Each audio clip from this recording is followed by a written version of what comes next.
What's going on, guys? Here to talk about the p2000sk and the p30sk. Both guns done by HK, and in the background is a HK USP compact. I'm going to touch base on this because I've seen a couple of videos that have compared these two, and you can compare them. Yes, you can compare them all day long, but I've seen judgment on the videos where they're saying the p30 is a better gun, and you can't really do that, in my opinion, because you're talking about 9 versus 40 in this particular showdown, if you want to call it that.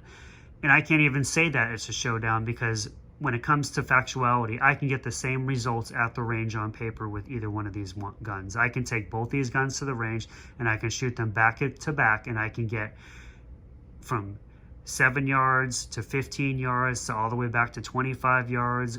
Most indoor ranges may go 25 to 30 yards. Not every, some of them are more than that, but most of your local, quick to go to range, smaller ranges go about 25 to 30 yards indoor. And I can put rounds on paper with both these guns in the same vicinity at those ranges, especially between the 7 to the 15. I can basically put very close results on paper. There may be an inch between from my point of aim. If you're using proper trigger control and you're using proper handling on these weapons, you can usually put both rounds similar to each other. Now, let's talk about why people think that the p30 is actually better than the p2000sk. There's a lot to say about the way these guns feel after pulling the trigger.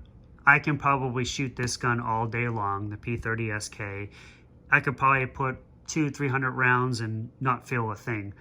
But with the p2000sk, I can probably put about 80 rounds where it starts to wear on you, and it starts to feel your wrist and your hands start to feel worn down by shooting this gun. Every bullet you put through this gun, you feel it, and you can even feel it in the pinky swell. When you pull the trigger on this gun and you've got proper hand placement, you can feel every recoil shot. My pinky is pushing down on this rubber where it feels like it's going to rip the rubber right off the magazine with every shot you take with this gun. It's not going to do it, but you feel it. It almost feels like this gun wants to come out of your hand, but it doesn't. And with proper hand control, it's not going to, but it does feel that way when you shoot it compared to shooting this weapon right here, the p30sk. You do feel a way big of a difference in recoil, and of course you're going to feel a big difference in recoil because you're talking 40 Smith & Wesson to 9mm. But it does feel that way, but that doesn't take away from the fact that you can still get accurate shots with this gun. Is it jumpier? Does it hit harder in your hand? Yes, but does it shoot any better? Does this shoot any better than this? I don't think it does. I think they shoot relatively the same. They feel different in the hand. The results in the hand after shooting it is different, but I can still execute the shots on paper and get relatively the same results, probably within maybe a ½ inch to an inch on paper in the yards that I'm talking, under 25 yards with both these calibers. They're very similar. If you have proper hand control and proper trigger control, you can do that with both these weapons. Why would they come out with two different subcompacts is another question. Why do they have the p30? Why do they have the p2000 in their SK versions? Why did they do that? One reason is muscle memory. People that carry the full-size p2000, people that carry the full-size p30, asked HK for a smaller version of that gun, the subcompact, so they would have muscle memory going between their full-size to their backup weapon if needed be. Muscle memory plays a great deal in shooting if you're used to a particular weapon that you've been carrying for 12 years or 15 years on your side, and wanting a backup that gives you the same feel when you draw it is a good thing. So of course HK did that, and other manufacturers do it as well with their weapons.